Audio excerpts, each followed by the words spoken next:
ਹਾਂਜੀ ਬੇਲੀਓ, ਤੁਸੀਂ ਦੇਖ ਰਹੇ ਹੋ ਪੰਜਾਬੀ ਪ੍ਰਚਾਰ ਟੀਵੀ ਤੇ ਮੈਂ ਤੁਹਾਡਾ ਪ੍ਰਾਹੁਣਚਾਰ ਮੀਆਂ ਆਸਫ ਅਲੀ। ਕਰਤਾਰਪੁਰ ਦਰਬਾਰ ਸਾਹਿਬ ਤੇ ਅਸੀਂ ਆਏ ਹੋਏ ਹਾਂ ਸਵੇਰ ਦੇ। ਇੱਥੇ ਬਹੁਤ ਮਖਲੂਕ ਸਾਨੂੰ ਮਿਲੀ, ਬਹੁਤ ਲੁਕਾਈ ਇੱਥੇ ਮਿਲੀ। ਇੰਡੀਆ ਤੋਂ ਵੀ, ਪਾਕਿਸਤਾਨ ਤੋਂ ਵੀ ਲੋਕ ਆ ਰਹੇ ਆ। ਤੇ ਇੱਥੇ ਅਸੀਂ ਖੜੇ ਸੀ ਤੇ ਸਾਨੂੰ ਇੱਕ ਬਾਬਾ ਜੀ ਦਿਸੇ ਤੇ ਨਾਲ ਉਹਨਾਂ ਦੇ ਮਾਂ ਜੀ ਵੀ ਆ। ਤੇ ਵਾਈਫ ਨਹੀਂ ਤੁਹਾਡੀ ਸਾਡੀ ਮਾਂ ਜੀ ਆ। ਅੱਛਾ ਬਾਬਾ ਜੀ ਗੱਲ ਉਹਨਾਂ ਨੇ ਕਰਤੀ, ਉਹਨਾਂ ਨੇ ਕਲੀਅਰ ਕਰ ਦਿੱਤੀ। ਮੈਂ ਅਸਲ 'ਚ ਕਹਿੰਦਾ ਕਿ ਸਾਡੀ ਮਾਂ ਜੀ ਆ, ਉਹ ਸਮਝੇ ਕਿ ਮੈਂ ਕਿਤੇ ਉਹਨਾਂ ਦੀ ਮਾਂ ਜੀ ਕਹਿਤਾ, ਤਾਂ ਇਸ ਲਈ ਕਹਿ ਰਿਹਾ ਕਿ ਮਾਂ ਜੀ ਨਹੀਂ ਵਾਈਫ। ਅੱਛਾ ਉਹਨਾਂ ਦੀ ਵਾਈਫ ਆ ਜੀ। ਚਲੋ ਇਹ ਚੰਗਾ ਕਿ ਤੁਸੀਂ ਫੌਰਨ ਕਲੀਅਰ ਕਰ ਦਿੱਤਾ। ਤੇ ਅੱਛਾ ਉੱਦਾਂ ਵੀ ਇੱਕ ਬੜਾ ਰੌਲਾ ਵਾ ਨਾ ਕਿ ਬੁੜੀਆਂ ਨੂੰ ਵੀ ਬੜਾ ਕੰਪਲੈਕਸ ਰਹਿੰਦਾ ਕਿ ਜੇ ਬੰਦਾ ਮਰ ਜੀ ਕਿਤੇ ਉਹਦੀ ਉਮਰ ਬਹੁਤੀ ਦੱਸ ਦੇਵੇ ਨਾ ਬੁੜੀ ਦੀ, ਤਾਂ ਉਹ ਲੜ ਪੈਂਦੀਆਂ। ਇਸੇ ਲਈ ਤੁਸੀਂ ਕਿਹਾ ਲੜਾਈ ਹੋਣ ਤੋਂ ਪਹਿਲਾਂ ਮੈਂ ਦੱਸਦਾ। ਇਹ ਮੇਰੇ ਤੋਂ ਵੱਡੀ ਆ। ਅੱਛਾ 1 ਸਾਲ। ਅੱਛਾ ਚਲੋ। ਅੱਛਾ ਇਹ ਬਾਕੀ ਤੇ ਗੱਲਾਂ ਕਰਦੇ ਆ, ਮੁੱਛਾਂ ਤੁਹਾਡੀਆਂ ਮੈਂ ਦੂਰੋਂ ਹੀ ਦੇਖੀਆਂ ਤੇ ਬੜੀਆਂ ਇਸ ਇਹ ਕਿਹੜੇ ਸਟਾਈਲ ਦੀਆਂ ਰੱਖੀਆਂ? ਇੱਕ ਵਾਰ ਮੈਂ ਹੈਦਰਾਬਾਦ ਗਿਆ ਸੀ। ਅੱਛਾ ਮੈਂ ਬਹੁਤ ਦਫਾ ਹੈਦਰਾਬਾਦ ਗਿਆ।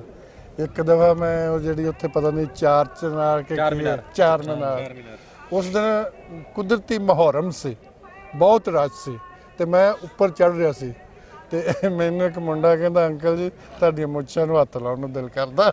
ਅੱਛਾ ਤੇ ਨਹੀਂ ਇਹ ਸ਼ੁਰੂ ਤੋਂ ਇੱਦਾਂ ਹੀ ਰੱਖੀਆਂ ਹੋਈਆਂ ਤੁਸੀਂ? ਹਾਂਜੀ। ਨਹੀਂ ਇਹ ਖੜੀਆਂ ਕਿੱਦਾਂ ਕੀਤੀਆਂ ਵਾ? ਬਾਕੀ ਤੇ ਚਲੋ ਹੈਗੀਆਂ ਮੁੱਛਾਂ ਬੜੀਆਂ। ਨਹੀਂ ਮੈਂ ਐਜ਼ ਆਡਿਟ ਆਫੀਸਰ ਰਿਟਾਇਰ ਤੇ ਇਹਨਾਂ ਨੂੰ ਖੜਾ ਕਰਨ ਲਈ ਕੀ ਕੁਛ ਨਹੀਂ, ਸਵੇਰੇ ਉਹ ਠਾਠੀ ਬਣ ਲਈ ਦੀ। ਅੱਛਾ ਅੱਛਾ ਚਲੋ ਜੀ, ਇਹ ਤੇ ਗੱਲ ਸੀ। ਤੇ ਆਏ ਹੋ ਤੁਸੀਂ, ਕਿਹਦਾ ਲੱਗ ਰਿਹਾ ਇੱਥੇ? ਬਹੁਤ ਵਧੀਆ। ਇੱਥੇ ਫੈਸਿਲਿਟੀਜ਼ ਬਹੁਤ ਜ਼ਿਆਦਾ ਨੇ, ਬੜਾ ਅੱਛਾ ਅਰੇਂਜਮੈਂਟ ਹੈ ਹਰ ਪਾਸਿਓਂ, ਕੋਈ ਕਿਸੇ ਕਿਸਮ ਦੀ ਦਿੱਕਤ ਨਹੀਂ ਆਈ। ਅੱਛਾ ਤੇ ਬੜਾ ਇੰਜੋਏਬਲ ਆ। ਸਭ ਤੋਂ ਵੱਡਾ ਇਹ ਦੇਖਿਆ ਕਿ ਸਾਰੇ ਲੋਕ ਬੜੇ ਇੱਕ ਦੂਜੇ ਨੂੰ ਨਾ ਮਿਲਣਾ ਚਾਹੁੰਦੇ ਨੇ ਔਰ ਮਿਲ ਵੀ ਰਹੇ ਨੇ ਔਰ ਕੋਈ ਰੁਕਾਵਟ ਨਹੀਂ। ਮੈਂ ਵਾਹਗਾ ਬਾਰਡਰ ਤੇ ਅਕਸਰ ਹੀ ਜਾਂਦਾ ਰਹਿਣਾ ਉਹ ਰੀਟਰੀਟ ਸੈਰੇਮਨੀ ਦੇਖਣ, ਉੱਥੇ ਨਹੀਂ ਮਿਲਣ ਦਿੰਦੇ ਕਿਸੇ ਨੂੰ, ਪਰ ਇੱਥੇ ਖੁੱਲ੍ਹੇਆਮ ਸਾਰੇ ਮਤਲਬ ਲੋਕਾਂ ਦਾ ਐਂ ਦਿਲ ਕਰ ਰਿਹਾ ਵੀ ਜਿਵੇਂ ਅਸੀਂ ਉੱਧਰ ਚਲੇ ਜਾਈਏ ਉਹ ਇੱਧਰ ਆ ਜਾਣ। ਤੇ ਦੇਅਰ ਬਹੁਤ ਵਧੀਆ ਫੀਲਿੰਗ ਹੈ। ਅੱਛਾ ਤੇ ਕਦੀ ਸੋਚਿਆ ਸੀ ਵੈਸੇ ਕਿ ਇੰਨਾ ਖੁੱਲਾ ਮਿਲਣ ਵਰਤਣ ਦਾ ਮੌਕਾ ਮਿਲ ਜਾਏ? ਨਹੀਂ, I never thought like this. ਮੇਰੀ ਮਿਸਸ ਮੇਰੀ ਛੋਟੀ ਜਿਹੀ ਉਮਰ ਦੇ ਵਿੱਚ ਗਵਰਨਮੈਂਟ ਜੋਬ ਮਿਲ ਗਈ ਸੀ, ਸੈਂਟਰ ਗਵਰਨਮੈਂਟ ਦੀ, ਤੇ ਮੈਂ 1970 ਤੋਂ ਚੰਡੀਗੜ੍ਹ ਰਹਿ ਰਿਹਾ। ਤੇ ਅਸੀਂ ਉੱਥੋਂ ਜਦੋਂ ਚੰਡੀਗੜ੍ਹ ਆਉਂਦੇ ਸੀ ਬੱਸ ਤੇ ਇੱਕ ਜਲੰਧਰ ਦੇ ਕੋਲ ਕਰਤਾਰਪੁਰ ਸਾਹਿਬ ਹੈ। ਮੇਰੀ ਮਿਸਸ ਸੋਚਦੀ ਸੀ ਕਿ ਇਹ ਉਹ ਕਰਤਾਰਪੁਰ ਸਾਹਿਬ ਹੈ ਜਿੱਥੇ ਗੁਰੂ ਨਾਨਕ ਦੇਵ ਜੀ ਰਹੇ ਨੇ, ਤੇ ਇਹ ਮੈਨੂੰ ਅਕਸਰ ਹੀ ਕਹਿੰਦੀ ਸੀ ਕਰਤਾਰਪੁਰ ਸਾਹਿਬ ਮੱਥਾ ਟੇਕਣ ਜਾਣਾ ਕਿਤੇ। ਉਹ ਇਹਨੂੰ ਹੁਣ ਕਲੀਅਰ ਹੋਇਆ ਕਿ ਇਹ ਕਰਤਾਰਪੁਰ ਪਾਕਿਸਤਾਨ 'ਚ ਹੈ। ਪਹਿਲਾਂ ਇਹ ਜਲੰਧਰ ਵਾਲੇ ਕਰਤਾਰਪੁਰ ਨੂੰ ਕਰਤਾਰਪੁਰ ਸਮਝ ਰਹੇ ਸੀ, ਤੇ ਇਸ ਲਈ ਅਸੀਂ ਬੜੀ ਜਲਦੀ ਆ ਗਏ ਹਾਂ। ਮੈਨੂੰ ਆਪਣੇ ਬੁਕਿੰਗ ਕਰਾਉਣ 'ਚ, ਰਜਿਸਟ੍ਰੇਸ਼ਨ ਕਰਾਉਣ 'ਚ ਵੀ ਕਾਫੀ ਡਿਫਿਕਲਟੀ ਆਈ, ਤੇ ਲੇਕਿਨ ਮੈਂ ਨਾ ਬੜਾ ਐਫਰਟਸ ਕਰਕੇ ਰਜਿਸਟ੍ਰੇਸ਼ਨ ਕਰਾਈ। ਉਸ ਤੋਂ ਬਾਅਦ ਮੈਨੂੰ ਜਿਹੜਾ ਇਲੈਕਟ੍ਰੋਨਿਕ ਟਰੈਵਲ ਆਥੋਰਾਈਜੇਸ਼ਨ ਉਹ ਨਿਕਲ ਨਹੀਂ ਸੀ ਰਹੀ, ਉਹਦੇ 'ਚ ਕੋਈ ਗੜਬੜ ਸੀਗੀ, ਪਤਾ ਨਹੀਂ ਕਿ at the time of registration ਉਹਨਾਂ ਗਲਤੀ ਕਰ ਦਿੱਤੀ। ਮੈਂ 3-4 ਜਗ੍ਹਾ ਤੇ ਗਿਆ, ਉਹ ਕਹਿੰਦੇ ਜੀ ਤੁਹਾਡੀ ਉਹ ਨਿਕਲ ਨਹੀਂ ਰਹੀ, ਪਰ I did my good efforts.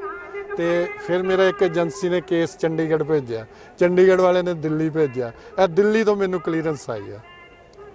ਅੱਛਾ ਹਾਂ, ਮੈਂ ਇੱਕ ਦਿਨ ਪੂਰਾ ਦਿਨ ਇਸੇ ਚੱਕਰ 'ਚ ਰਿਹਾ ਕਿ ਮੈਨੂੰ ਉਹ ਆਥੋਰਾਈਜੇਸ਼ਨ ਮੈਨੂੰ ਮਿਲ ਜਾਵੇ, ਕਿਉਂਕਿ ਮੈਂ ਚਾਹੁੰਦਾ ਸੀ ਵੀ ਮੈਂ 23 ਤਰੀਕ ਨੂੰ ਆਉਣਾ ਹੀ ਆਉਣਾ। ਹਾਂਜੀ। ਅੱਛਾ ਤੁਸੀਂ ਦੱਸੋ ਜੀ, ਤੁਹਾਡਾ ਕੀ ਨਾਮ? ਦਲਬੀਰ ਕੌਰ। ਅੱਛਾ ਤੇ ਜਿੱਦਾਂ ਦੱਸ ਰਹੇ ਸੀਗੇ ਕਿ ਤੁਸੀਂ ਉੱਥੇ ਜਿਹੜਾ ਕਰਤਾਰਪੁਰ ਸੀ ਜਲੰਧਰ ਦੇ ਕੋਲ ਕਰਤਾਰਪੁਰ ਸਾਹਿਬ, ਉਹਨੂੰ ਸਮਝਦੇ ਰਹੇ ਕਿ ਕਰਤਾਰਪੁਰ? ਹਾਂਜੀ, ਉਸੇ ਤੇ ਉੱਥੇ ਹੀ ਸਮਝਦੇ ਸੀ। ਅੱਛਾ ਕਿਉਂਕਿ ਹੌਲੀ ਹੌਲੀ ਪਤਾ ਲੱਗਦਾ ਕਿਸੇ ਚੀਜ਼ ਦਾ, ਪਹਿਲੇ ਇੰਨਾ ਜ਼ਿਆਦਾ ਹੁੰਦਾ ਨਹੀਂ। ਹੁਣ ਚਲੋ ਪਤਾ ਲੱਗ ਗਿਆ ਇਹ ਕਰਤਾਰਪੁਰ ਸਾਹਿਬ ਨਹੀਂ ਹੈ, ਉਹ ਪਾਕਿਸਤਾਨ 'ਚ। ਸੁਲਤਾਨਪੁਰ ਲੋਧੀ ਉਹਨੂੰ ਮੈਂ ਸਮਝਦੀ ਹਾਂ ਵੀ ਉਹ ਪਾਕਿਸਤਾਨ 'ਚ, ਪਰ ਉਹ ਸਾਡੇ ਉੱਧਰ। ਅੱਛਾ ਤੇ ਅਸਲੀ ਕਰਤਾਰਪੁਰ ਸਾਹਿਬ ਆ ਕੇ ਕਿਹਦਾ ਲੱਗਿਆ? ਬਹੁਤ ਵਧੀਆ। ਅੱਛਾ ਕਦੀ ਸੋਚਿਆ ਸੀ ਕਿ ਇੱਥੇ ਆਓਗੇ ਦਰਸ਼ਨ ਕਰਨ? ਨਹੀਂ, ਪਰ ਉਹ ਦਿਮਾਗ 'ਚ ਸੀ ਨਾ ਕਰਤਾਰਪੁਰ ਸਾਹਿਬ ਦਰਸ਼ਨ ਕਰਨ ਜਾਣਾ।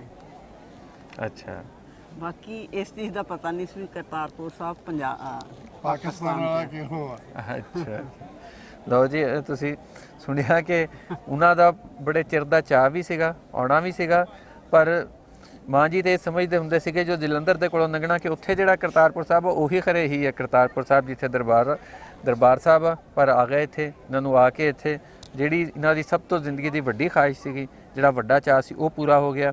ਔਰ ਜਿੱਦਾਂ ਪੂਰਾ ਹੋਇਆ ਇਹ ਉਹਨਾਂ ਲਈ ਹੈਰਾਨਕੁਨ ਆ ਕਿ ਇਹ ਬੜਾ ਸੌਖਾ ਹੋ ਗਿਆ। ਤੇ ਨਾਲ ਹੀ ਜਿੱਦਾਂ ਇੱਥੇ ਮਿਲਣ ਵਰਤਣਾ ਇੱਕ ਦੂਜੇ ਦੇ ਨਾਲ, ਇਹ ਬਹੁਤ ਵਧੀਆ ਕੰਮ ਆ ਉਹਨਾਂ ਦਾ। ਕਹਿਣਾ ਕਿ ਇਹ ਅਸੀਂ ਕਦੀ ਨਹੀਂ ਸੀ ਸੋਚਿਆ ਕਿ ਕਦੀ ਇਦਾਂ ਵੀ ਰਲ ਮਿਲ ਕੇ ਬਹਿਣ ਦਾ ਮੌਕਾ ਮਿਲੇਗਾ।